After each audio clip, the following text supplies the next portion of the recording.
Estamos con Max Colodro, sociólogo, doctor en filosofía y analista político, para conversar sobre la marcha estudiantil y la actualidad política del gobierno de Michelle Bachelet. Max, ¿cómo estás? Bien, buenas tardes. Muy buenas tardes. Hoy los estudiantes marcharon por la educación para emplazar al gobierno con el fin de que se defina quién o con quién se va a tomar el acuerdo por la educación. ¿El gobierno está errando en la implementación y discusión de la reforma? ¿Qué está pasando con el gobierno en este momento? A ver, yo creo que el gobierno tiene un problema con los estudiantes sin ninguna duda. Hay un problema de credibilidad del gobierno, de las autoridades en general, del ministro de Educación, Nicolás Izaguirre en particular.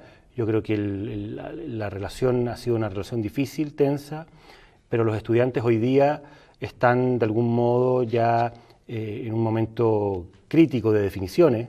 Lo más probable es que la CONFECH este fin de semana decida bajarse de las mesas de diálogo en las cuales estaban participando con ciertas reticencias, con ciertas inquietudes. Yo creo que lo más probable es que la mesa termine por fracasar desde ese punto de vista, de convertirse en un escenario para que los estudiantes pudieran participar, y las posiciones tienden más bien hoy día a radicalizarse y a expresarse, como ha ocurrido el día de hoy, más bien inclinándose hacia la movilización y no al diálogo con el gobierno. ¿Es correcta esa decisión de la CONFECH de quizás bajarse esta mesa de negociación? ¿Está bien el camino que está tomando la CONFECH o cree que al final va a generar mayor diferencia y no vamos a llegar a una reforma?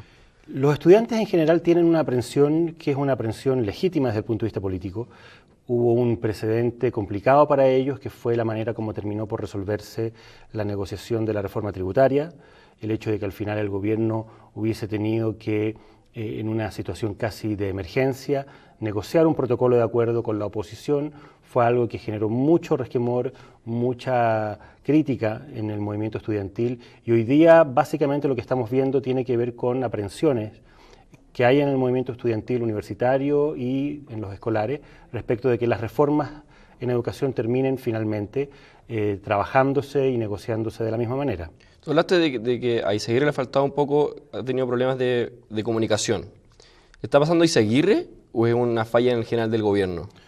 Yo creo que es ambas cosas. El gobierno tiene un problema de conducción política, le falta diseño político para abordar las reformas. Lo vimos precisamente en la reforma tributaria, el cambio de escenario entre lo que fue la aprobación de la reforma tributaria en la Cámara de Diputados y después la necesidad que tuvo el gobierno de abrirse una negociación en el Senado con la oposición, lo que dejó en evidencia finalmente fue una debilidad del diseño político del gobierno. Y yo creo que eso está también ocurriendo en las reformas que se están empezando a tramitar en el Congreso en materia educacional, es decir, la reforma que pone fin al lucro, al copago y a la selección. Y yo creo que eso además se complementa, esa debilidad política del gobierno, con los desaciertos que ha tenido el ministro de Educación. En general ha habido frases desafortunadas, opiniones que han generado más bien dudas que certezas. Yo creo que se han terminado por combinar ambas cosas, la falta de inteligencia, por decirlo de alguna manera. Las desinteligencias del ministro de Educación se han sumado a las debilidades políticas que hay en el diseño general de la reforma por parte del gobierno. Hoy la presidenta convocó a una reunión de ministro de gabinete. ¿Cree que vendrán cambios? ¿Vendrá un cambio de ministro? ¿Quizá Izaguirre?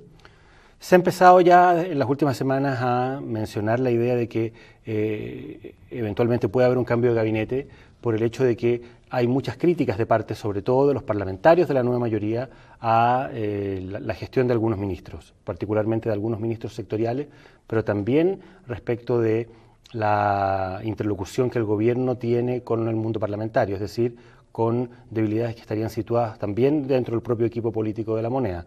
Yo no creo que haya cambios inminentes. La presidenta ha tenido que hacer 2 reuniones ya en Cerro Castillo para ordenar a su gabinete.